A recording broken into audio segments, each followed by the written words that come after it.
Today's daf is Masechta Chullin Daf Kuf Yud Beis 112, and we're going to start from Daf Kuf Yud Aleph and Beis, Kuf Yud Aleph and Beis by the first wide line. So let us make it bigger. Okay, here we go. Itmar. Gemara begins. There we go.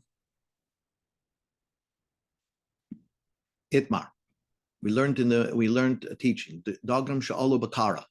You have fish that ended up on a fleishige dish. Now, what's the picture? The picture is you have a fish that you just roasted. Okay, and now you're putting it on a fleishige dish that was just used for fleischigs. You cleaned it off. It's just used for fleischigs. And now you put the fish over there on this dish. Now the question is, can I use now this fish and eat it with like yogurt? The Gemara calls that kutach. Rav says also lachlam bekutach. You're not allowed to eat it with yogurt. Shmuel says mutar lachlam bekutach. You're permitted to eat that fish with yogurt. Rav noisen tamhu. Rav also noisen tamhu. Rav says it's also because the fleishige dish gives taste into a fleishige taste into the fish. The fleishige dish gives a fleishige taste into the fish, and therefore it is considered as it's getting taste, and because of that, therefore it has fleischigs in it, so therefore you can't eat it with yogurt.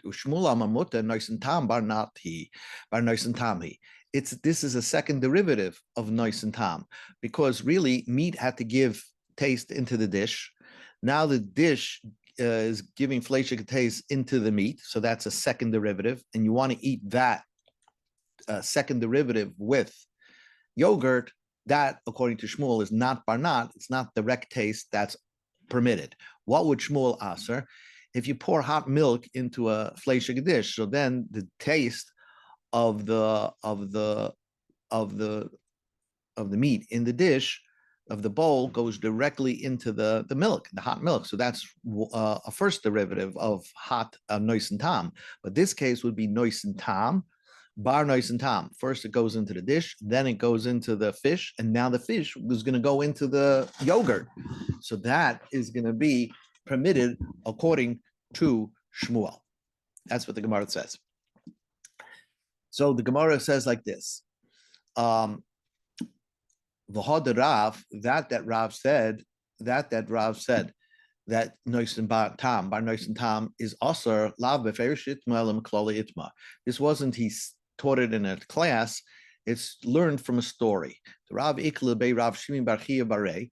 Rav was a guest at Shimi bar Chia, his son. Okay, bar barei, his grandson. Okay, Chosh Be'enov, and Rav the Zaydi had a problem with his eyes. Avdelei Shaifa Bitza. They made him an ointment in a dish.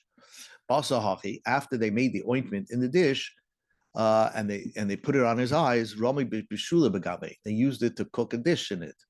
And Tom Laitama the Shaifa, and he tasted in the dish the taste of the ointment that was put on his eyes.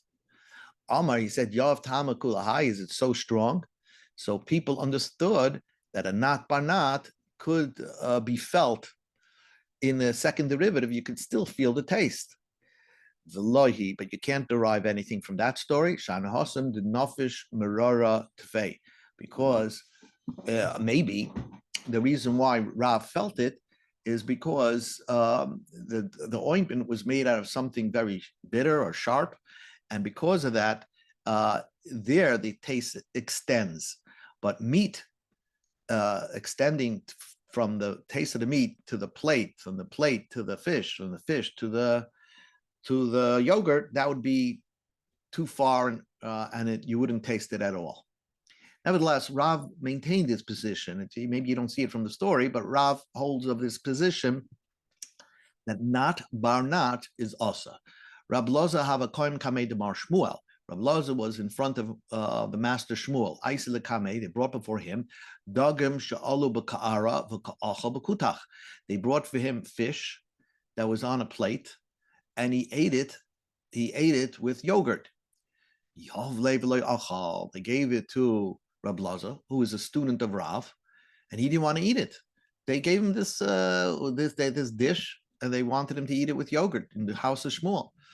And Shmuel says, Amalei. So Shmuel said, I would have given it to your master if he would be here, and you're not going to eat it. In other words, if Rav was here, I would have proved to him that he's wrong. Also, Lakami the Rav. So Rab Loza came to Rav. Would you retract of what your opinion is? Not barmat is asar. Amalei chasli lizar da abba bar abba the lisvi midi the lois virali.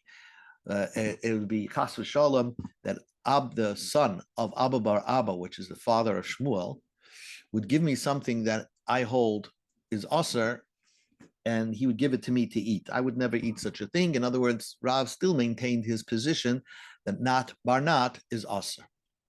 Nevertheless, the Gemara says Rav Huna, Rav Chia bar Ashi, Habi Yasri. Rav Huna and Rav Chia bar Asri were sitting. Chad b'hai gisi demavro desura, v'chad b'hai gisi demavro. Each one was sitting at the edge of the ford of Surah, where you crossed a little river. A little river, you could cross it by foot. One was sitting on one end on that river, the other was sitting on the other side of the river. They were observing each other. One of them, isolate dagim shalom mekara v'achal b'kutach. One, they brought fish that was just roasted. Sha'olu means it just came from the roast, and they put it on a plate, and he's eating it on a fleishiga plate, and he's eating it with yogurt. Lamar, to the other one, he washed, and they brought him figs and grapes in the middle of a meal. Va'achal, he ate the figs and grapes in the middle of the meal because he thought that you were yaitza with the bread. But like Baruch, he didn't make a bracha before or after on those grapes and figs. So each one said to the other, you're missing something. Mar amalei lechavra yasma abed rabbi chachi, Mar amalei lechavra yasma abed rabbi chachi. Each one said to the other one, you mindless person. That's another name for someone who's a yasam, who doesn't have anybody to teach them. Would your Rebbe do such a thing? And each one said to the other one, you mindless person, would your Rebbe do such a thing? Mar amalei lechavra, the one that said to his friend that he ate the fish with the yogurt. I hold like Shmuel that it's permitted. Umar amalei lechavrin, the one that said I didn't make the bracha on the figs and the date and on the grapes while I was washed. Anok Rab Chia svirlei, I hold like Rab Chia. The Tanu Rab Chia taught pas b'teres kol mini machal v'yein paite kol mini mashken, that bread, when you wash in bread, you don't have to eat and you don't have to make a bracha on figs or grapes. And wine, if you make a bracha on wine, it would pater any type of drink that you drink afterwards. So that was the opinion, and that's why he didn't make a bracha. So each one really had a source of why he did what he did. Omar Chizkiya mishum Abaya hilchasa. Chizkiya said, in the name of Abaya, the halacha is dagim she'olam in akara, fish that came off the spit, and they put it on a fleishiga plate. Muta loichlem bekutach, you're permitted to eat that fish with yogurt, or kutach, we'll call it. Now we come up to a new dish. Tsunoin, a radish, shechotu b'chasak and shechotu b'basar, radish that you cut a piece of meat with it. So you have a radish that you cut some meat with it. So, and you notice on the knife, you have residue of meat, and you're cutting a radish. So then that radish, that radish you're not allowed to eat with kutach, that yogurt. Only if you cut a radish. Because it's sharp, it swallows. We go to Amid Aleph. Avakishus, but if you're using a cucumber, garle, and so then if you cut a cucumber, garle, you scrape a little bit off the base paski on the cut of the cucumber, but you could eat it with milchiks. What's different? Why a knife different? Because Rashi explains when you cut a radish with a knife, you actually, the residue is on the radish. And because of the radish is a sharp item of food, it swallows more than hot fish, and the pressure of the knife actually causes more taste of the meat going into the radish, and therefore somehow the radish is able to dovacharef absorbs more of the fleshik. So that radish you can't eat with fleshiks, but if you cut a cucumber doesn't absorb or suck out taste from the knife. So all you have to do is scrape the top of the cucumber, and you're permitted to eat that cucumber with milchiks. Kilcha delifte, but if you have turnip stalks, shari, that's also permitted.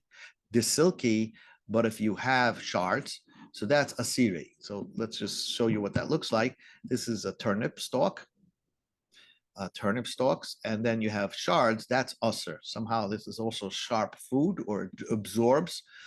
Vipasach be'udelifti shapidami. If you alternated between the turnips and then you cut the shards, so then already the taste was wiped off with the turnips, and therefore when you're cutting the shards, it's not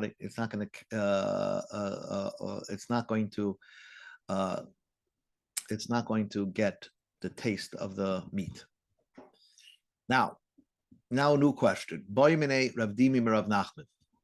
So let's take a picture. Rav Dimi asked Rav Nachman, what happens if I put a bowl of salt next to yogurt, next to the kutach? Are you afraid that some of the kutach is going to fall into the salt, and then you're going to use the salt, the kosher meat? He's going to say no. Then he's going to ask him, can I put vinegar next to the yogurt? I'm afraid that maybe some of the yogurt, the kutach, is going to fall into the vinegar, and you're going to season a dish with the vinegar, a fleshig dish with the vinegar. Am I afraid of that? And here he's going to say, no problem, put them together. But here he says this is usr. And the question is, what's the difference? Rav Dimi asked Rav Nachman, can I put a pitcher of salt, a bowl of salt next to a bowl of kutach, of milchiks, of yogurt? Omalei asr. You're not permitted, because we're afraid that the yogurt will fall into the salt, and you're going to use the salt to salt the meat. The chalamai, but if you're going to use vinegar next to the salt, so then can you keep vinegar next to salt? Omalei shari. That's permitted. And we're not afraid that the yogurt fell into the vinegar, and you're going to use the vinegar to use it as a seasoning in a fleshig dish. Says Gemara says, Maishno, what should be the difference? So Rav Nachman didn't want to answer. He said, he said, if you're going to measure out for me a kur of salt, I'll tell you the answer. It's too simple. My tama, hi isuru be'ena. When the kutach falls into the salt, you could actually see it doesn't get dissolved, and you could see the yogurt in the salt, and therefore that's usr. The isur is there. For some reason, if the kutach falls into vinegar, it gets dissolved quickly. It doesn't give off taste. Somehow it destroys it. So vinegar destroys the kutach. So that's simple why you keep vinegar next to kutach. Says the Gemara. Now the Gemara goes to another story. You have a raw chicken that fell into milk, cold milk. What's the din with that? A bird fell into a pitcher of yogurt, milk. And Rav Chinina bar Brei Rava Parshana said it's permitted to eat the chicken or the bird. Who's so smart that could permit that? Ilav Rav Chinina Brei Rava Mipar Shroina. Rav Chinina, the son of Rava from Pashroina, he was a big Talmud Chacham, and he found a heter for that bird meat. Kisava, because the problem over here is you see, the problem over here is that this yogurt probably has salt in it, so the salt will push the yogurt into the meat, into the kutach, into the chicken. So why is that not permitted? It's like cooking in milk, no? So the Gemara says, Ki Amar Shmuel Mali Acharei Kriseach. When did Shmuel say that salting is like it's cooking? If you have something that's so salted that you can't eat it because of its salt content. For example, when you first salt a piece of meat, Al hai kutcha, this dish, this milchig dish, harei nechamach milch. You eat it despite its salt. You know, it has this high salt content, but not enough to cook and to force taste into a raw piece of chicken. So the Gemara says, "Mahani mini chai." Of course, this was only said when it's raw. Avatzli, but if it's roasted, boy klifa, then you have to take off the first thin layer of the piece of the chicken, because when it's roasted, it did absorb some of the milchiks. The ispe pile, but if there's perforations in the chicken, right? So now kuli asa, then the whole chicken is asa. If the chicken was spiced, kuli asa, it's all asa, because this makes holes. Once the chicken has holes in it, so then we assume that some of the kutach went into the chicken, even if it was raw. But if it has holes in it, it's not completely smooth and not porous. So then we can assume that you could just wash it off or whatever. But if it has holes in it, then we assume the salt pushed already the milchig contact into the chicken, and therefore this would be aser. Okay, now the Gemara goes to another story over here. Cutting a piece of meat over a roasted piece of meat that you didn't salt, but most probably you didn't salt it, so it has blood in it. Now you took it off the spit and you're cutting it over a piece of bread, and there's red juice coming over this piece of bread. Can you eat the bread? Do you say that the knife pushed out extra blood that didn't come out? Omar of Nachman, Omar Shmuel. Shmuel said, "Kikar shechatach aleha basar." Bread that you cut a piece of meat on top of it, likely you can't eat it. Bahani mili, that was only said da asmik, if it's red juice, red blood coming out of it. Bahani mili da avrei, it soaked the bread through and through. Bahani mili da asmechei. Asmechei means it was thick, right? It was thick. So the juice that comes out was thick. Of a cliche, but if it was runny, less lamba, then it's not a problem. So it has to be thick type of blood coming out of the meat, then you can't eat that piece of bread. So what did Shmuel do with this bread? Shmuel shadele lekalba. Shmuel would give his dog to eat this piece of bread, but Shmuel himself didn't want to eat it. First of all, you see Shmuel had a dog. So if they gave him this bread and it had a lot of thick blood on it, he would give it to his dog. Says the Gemara, Rav Huna Yavle l'Shamai. Rav Huna would give it to his Jewish attendant. So the Gemara says, Manashah, why? If it's permitted, everybody could eat it. Rav Huna could eat it himself. If Rav Huna held that it's aser, everybody holds it's aser. Now, why should it be permitted? Because maybe it's not blood. We don't know if it's blood or not. Maybe all the blood came out in the roasting, and this is just the red juice. But it's not blood, that's aser. So what did Rav Huna hold with this piece of bread? So why did he give it to his attendant, his Jewish attendant, and he himself didn't eat it? Answers the Gemara, Shani Rav Huna was different. Danina Dagte, because he was more finicky. He didn't like to eat bloody looking bread, even though he held it's kosher. Rava Achel, Rachel would eat it. Rava would eat it. V'kari chamar basa, he would call it a wine juice, wine meat. I guess red wine coming from meat. He wanted to make sure to know that this is not blood, that's aser. Now, Omer Rav Nachman, Omer Shmuel. Rav Nachman said in the name of Shmuel, Ein manichen kli tachas basar. When you're roasting a piece of meat, don't put a keli under the basar because blood is coming out. Until you look at the piece of meat and you don't see it's red anymore. So then, if it's not red anymore, then you assume all the blood drained, and then you could put a piece of bowl to catch the fat that's dripping off the meat. So the Gemara Yadin, how do you know when there's the look of the meat is not red anymore? Because generally meat looks red. When it starts smoking up, the meat starts smoking up, then you know that all the blood has drained from the meat and all is left is fat. Maybe only the bottom of the piece of meat is finished drawing the blood, but the top didn't finish, and maybe the top has some blood in it.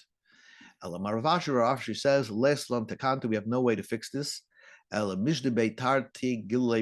take 2 lumps of salt and you put on the meat, and you put salt in the keli.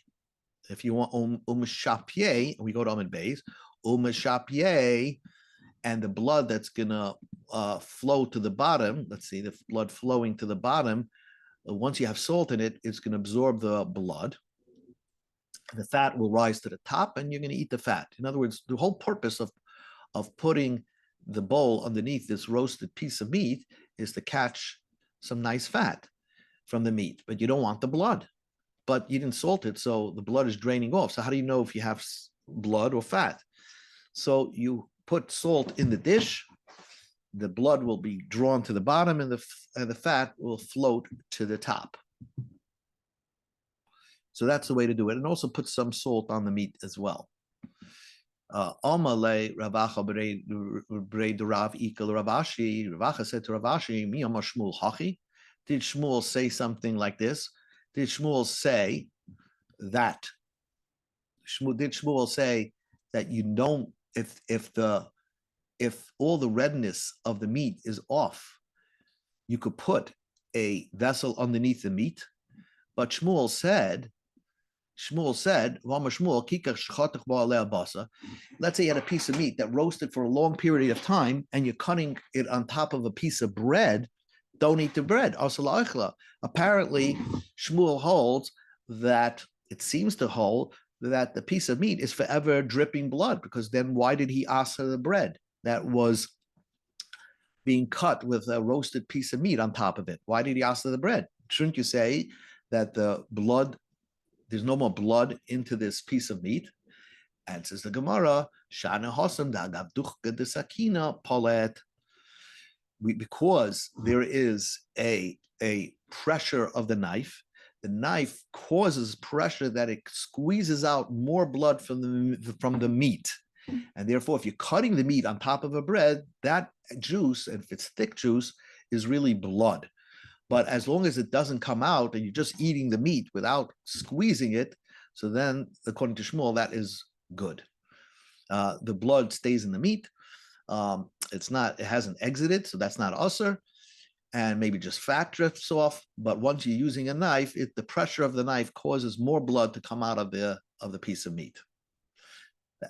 Rav Nachman said, this is the final thing we'll learn. You have fish and birds, chicken, you salted next to each other.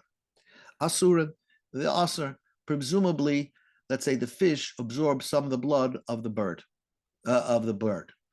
So because you're salting it to take the blood out of the bird and taking the brine out of the fish. So the Gemara wants to understand what's the scenario. If you're doing it in a vessel that has no holes in it, then even if you just salting 2 chickens together, that should also be asa, because once they finish exiting the blood's now going to be reabsorbed into the chicken. If they're using a perforated vessel, so the blood is leaving the bird, exiting through the holes. The brine is leaving the fish, exiting through the holes. What's the problem? And says the Gemara, yes, we are talking about a perforated vessel. The dogim fish, because it has a soft skin, let's say, it finishes its work, all its brine has exited the fish, and it's finished while the bird is, the skin of the bird is more thicker, so it takes a longer time for the blood to exit the bird. So the fish